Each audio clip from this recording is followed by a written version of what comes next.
तो नाज़रीन, कबायली अज़ला में खैबर पख्तूनख्वा असम्बली की 16 नशिस्तों पर इंतखाबात में PTI 5 नशिस्तों पर सर फहरिस्त है। JUI फे ने 2, ANP और जमात इस्लामी ने 1-1 सीट हासिल की है। 6 आज़ाद उम्मीदवार भी कामयाब हुए हैं। इसी बारे में मजीद बात करते हैं। ब्यूरो चीफ पेशावर मुमताज़ बंगश हमारे साथ मौजूद हैं। मुमताज़ बंगश, आप इलेक्शन के नताइज को कैसे देख रहे हैं?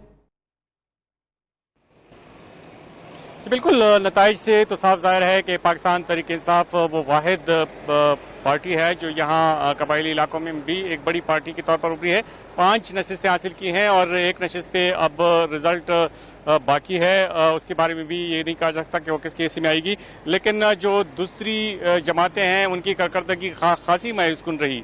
अवामी नेशनल पार्टी, जमात इस्लामी और जो दूसरी जमातें हैं उनकी कारकर्दगी ज्यादा ठीक नहीं रही। अवामी नेशनल पार्टी के हिस्से में 1 नशिस्त है, जमात इस्लामी के हिस्से में भी 1 नशिस्त आई है, जबकि जमीयत उलमा इस्लाम फजल रहमान ग्रुप के हिस्से में 2 नशिस्तें आई हैं। अगर हम देखें तो पाकिस्तान तहरीक इंसाफ को बाजौड़ में 2 नशिस्तें मिली हैं, इसी तरह एक कुरम में और एक जनूबी वजीरिस्तान में और एक शुमाली वजीरिस्तान में नशिस्तें मिली हैं। इस तरह से अगर देखा जाए तो खैबर जिला में पाकिस्तान तहरीक इंसाफ के 2 MNAs मौजूद हैं, लेकिन वहां पे वो 3 नशिस्तों में से 1 नशिस्त भी नहीं जीत सकी है।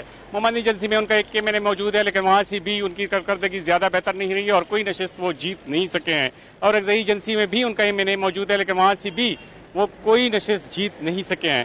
दूसरी जानिब हम देखते हैं कि जो 6 आजाद उम्मीदवार हैं उसमें 3 उम्मीदवार ऐसे हैं कि जिनका ताल्लुक किसी न किसी पार्लियामेंटेरियन से है। मिसाल के तौर पर अगर हम खैबर एजेंसी की बात करें तो वहां पे एक जो MPA मुंतखब हुए हैं शफीक अफरीदी, वो साबिक MNA शाहजी गुल अफरीदी के बेटे हैं, भतीजे हैं। इस तरह उनके एक बेटे बिलावल अफरीदी भी खैबर एजेंसी ही से MPA मुंतखब हुए हैं। इस तरह जो एक और MPA है अब्बास रहमान मोमंद, वो सिटिंग सेनेटर है, हिलाल रहमान उसके भाई हैं और साबिक MNA बिलाल रहमान के भाई हैं। इस तरह और अगजई एजेंसी से जो MPA मुंतखब हुए हैं वो साबिक MNA और साबिक विफाकी वजीर गाजी जमाल के साहिबजादे हैं, उनका नाम गजन गाजी है।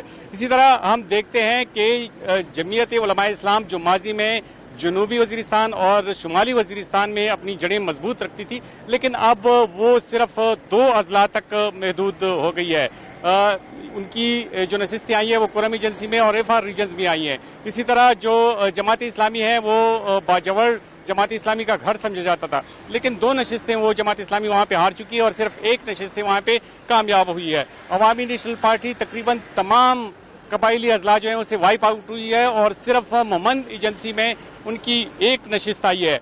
तो यूं हम कह सकते हैं कि जो बड़ी पार्टियां थी, मिसाल के तौर पर पाकिस्तान मुस्लिम लीग नून, उनके 5 उम्मीदवार थे, उनको उम्मीदवार नहीं मिल रहे थे, लेकिन अजीब सी बात यह है कि इन 5 उम्मीदवारों में से कोई उम्मीदवार रनर अप भी उसमें नहीं आ सके हैं। जो मेन कंटेंडर थे उनमें वो शामिल नहीं थे। इस तरह पाकिस्तान पीपल्स पार्टी ने 13 उम्मीदवार खड़ी की थी, लेकिन 13 उम्मीदवारों में कोई 1 उम्मीदवार भी मेन कंटेंडर में नहीं रहा और ना ही रनर अप में और ना ही कोई नशिस्त वो जीत सके हैं। इस तरह कौमी वतन पार्टी जो खुद को कौम परस्त जमात कहती है, उनके 3 उम्मीदवार थे, लेकिन उनकी कारकर्दगी भी बिल्कुल सिफर रही है। जी ठीक है, कबायली अज़ला में इंतखाबात पर आप हमें तफसीलन आगाह कर रहे थे। ब्यूरो चीफ पेशावर मुमताज़ बंगश, आपका बहुत शुक्रिया।